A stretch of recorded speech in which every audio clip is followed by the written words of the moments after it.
Bab 2369. Perebutan tungku obat. Hal yang kurang adalah berbagai bahan yang dibutuhkan untuk melatih skater ke tingkat elit. Sambil berpikir, Erikin menyetujuinya. Tingkat dan jumlah kultivator di Pulau Selatan dapat dilihat dari kunjungan Kaisar Xiao sebelumnya. Meskipun Alfred Xiao memiliki alasan khusus, tetapi karena kota Kekaisaran Xiao mungkin meminta perjamuan apoteker, kultivator lain juga mungkin. Dengan begitu, tingkat dan kekuatan kultivator di sini mungkin tidak akan buruk. Fungsi yang diselenggarakan oleh mereka dan berbagai barang berharga yang dijual juga patut dinantikan. Nicholas Peng juga segera menghubungi Owen, tetapi dia menemukan bahwa Owen sudah berada di Fangxi, jadi dia mengatur untuk bertemu di Fangxi nanti. Teman seiman Qin, sejujurnya, aku memiliki pengalaman dalam mencari dan mengambil sisaan harta karun. Jika kamu membutuhkan sesuatu, lebih baik beritahu aku pasti bisa membantumu menemukan yang terbaik dan termurah. Nicholas Peng tersenyum dengan percaya diri. Kamu memiliki bakat di bidang ini, kata Erikin sambil mengangkat alisnya. Tentu saja, aku adalah penatua yang bertanggung jawab mengatur gudang harta karun sekte di sekte sihir Wuying, dan kenapa aku bisa menjadi penatua karena aku memiliki penglihatan yang baik. Membicarakan tentang topik ini, Nicholas Peng sangat bangga. Dia mengikuti Erikin dan ditekan oleh orang ini untuk waktu yang lama, dia hampir kehilangan kepercayaan dirinya. Tetapi dalam bidang ini, Nicholas Peng memang memiliki kepercayaan diri ini. Erikin mengangkat alis, sepertinya orang ini memang yakin. Setelah meninggalkan halaman, mereka berdua langsung keluar dari kediaman apoteker.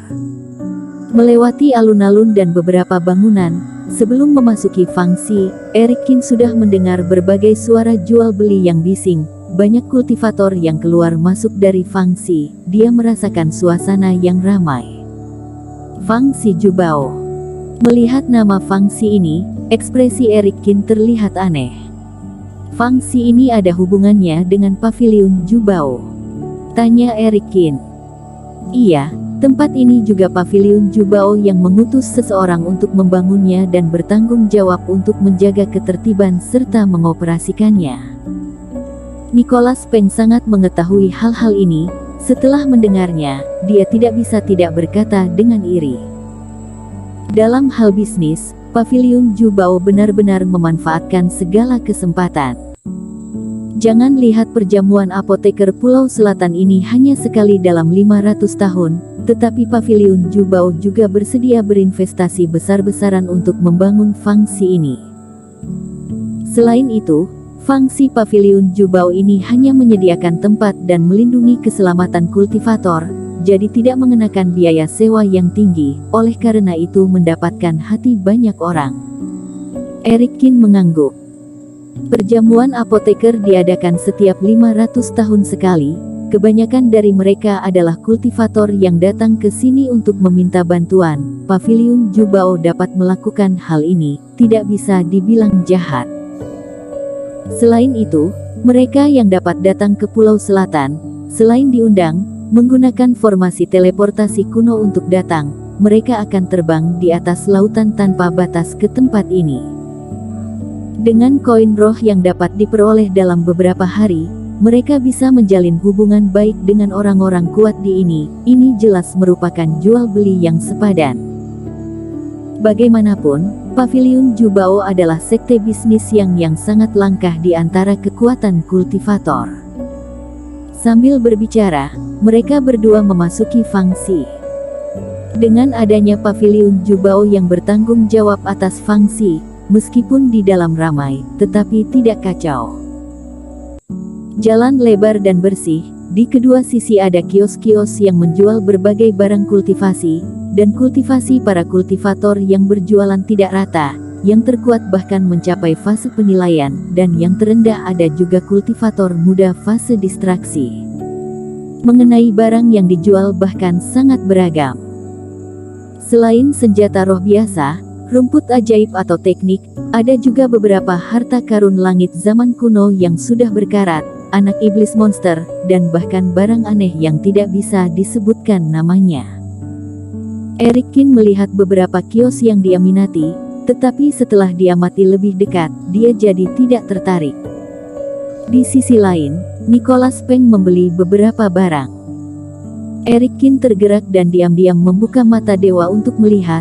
Dia menemukan bahwa Nicholas Peng memegang sebuah benda hitam yang seperti tungku tembaga. Memang ada getaran reiki yang bagus.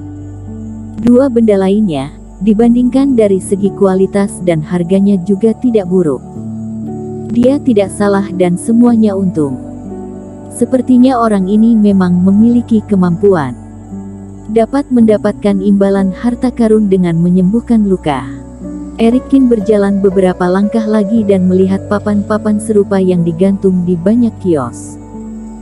Sepertinya inilah maksud dari apa yang dikatakan oleh Nicholas Peng, bertukar harta karun dengan metode apoteker. Kelihatannya cukup menggoda. Lagi pula tidak perlu mengeluarkan koin roh, dia bisa mendapatkan berbagai benda kultivasi atau koin roh dengan kemampuannya sendiri tanpa mengeluarkan koin roh. Tetapi setelah melihat lebih jelas kios orang-orang ini, Erikkin sedikit kecewa. Orang-orang ini tidak memiliki barang yang bagus. Misalnya pria tua ini, tujuannya adalah untuk menyuruh kultivator apoteker membantunya mengobati luka di lengannya. Erikkin melihatnya, jenis luka yang disebabkan oleh gigitan iblis monster khusus seperti ini membutuhkan setidaknya 1 butir pil dewa tingkat 5 agar bisa efektif. Tetapi barang-barang di kios orang ini, jangankan harta karun yang sepadan dengan 1 butir pil dewa tingkat 5, bahkan jika semuanya digabung menjadi 1, itu tidak sepadan dengan pil dewa tingkat 3. Tidak tahu karena miskin atau berniat untuk menipu apoteker yang wawasannya tidak luas. Namun melihat orang ini memiliki kultivasi fase penilaian, Erikkin lebih cenderung ke orang itu ingin mendapatkan sesuatu dengan sia-sia. Sepertinya ingin mengandalkan kemampuan untuk menukar berbagai harta roh tidak semudah yang dia kira. Terus berjalan ke depan, dia tiba di tempat di mana dia membuat janji dengan Owen. Sebelum melihatnya, dia melihat sekelompok orang berkerumun di depannya dan terdengar suara pertengkaran. Aku duluan yang melihat benda ini, kenapa kalian merebutnya? Teman seiman, kamu harus bijaksana dalam melakukan sesuatu. Kami sudah melihat benda ini sejak awal, kami hanya keluar untuk menukar sedikit koin roh, tidak disangka kamu tertarik di tengah-tengah, benda ini memang milik kami. Omong kosong, jika kalian yang menginginkannya duluan, kenapa pemilik kios ini tidak tahu? Kami tidak mengatakannya, tetapi kami memang menginginkan benda ini. Erikkin melihat ke sana. Di sana ada seorang pemuda yang wajahnya merah dan sedang berdebat dengan beberapa orang itu adalah Owen. Tetapi orang yang berdiri di depannya adalah 6 kultivator pria yang bertubuh besar, orang yang memimpin tersenyum dingin, memegang tungku obat kecil, dan tidak berniat mengembalikannya ke Owen. Kalian bilang kalian yang menginginkannya duluan, bagaimana cara membuktikannya? Kata Owen dengan marah. Sobat-sobatku bisa membuktikannya, tetapi kamu, adakah yang bisa membuktikan bahwa kamu yang menginginkannya duluan? Pria itu mencibir. Kamu. Owen marah sampai gemetar, bukankah orang ini tidak masuk akal? Jadi teman seiman, salah sendiri kamu terlambat, ini adalah 50.000 koin roh emas, pemilik kios, kami akan membayarnya. Di samping pria yang memimpin, seorang pria meninggalkan tas penyimpanan dan mereka hendak pergi. Ini belum selesai, kalian berhenti. Owen sangat marah dan meraih pria itu. Pergi. Uang dan barang sudah jelas, pria itu melihat banyak yang menonton, dia memang memiliki niat untuk pergi. Melihat Owen berani menariknya, wajahnya tiba-tiba menjadi dingin, dia tiba-tiba meledakkan reiki. Seperti ombak bergejolak, Owen tidak sempat bereaksi dan langsung terpental. Kultivator di dalam fangsi tidak diizinkan untuk bertarung, Tetapi Owen yang menyerangnya duluan, bahkan jika pria itu memukulnya sampai terpental, itu tidak termasuk pelanggaran aturan. Selain itu, orang-orang ini bukan orang baik. Jika bukan karena aturan di Fangxi, mungkin mereka sudah membunuh Owen sejak awal. Nicholas Peng segera terbang ke sana untuk menangkap tubuh Owen.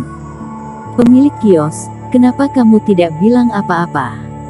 kata Nicholas Peng dengan mengerutkan dahi. Sifat Owen lembut dan baik hati. Jika benda ini benar-benar didapatkan oleh orang-orang itu, dia tidak akan semarah itu. Bersambung.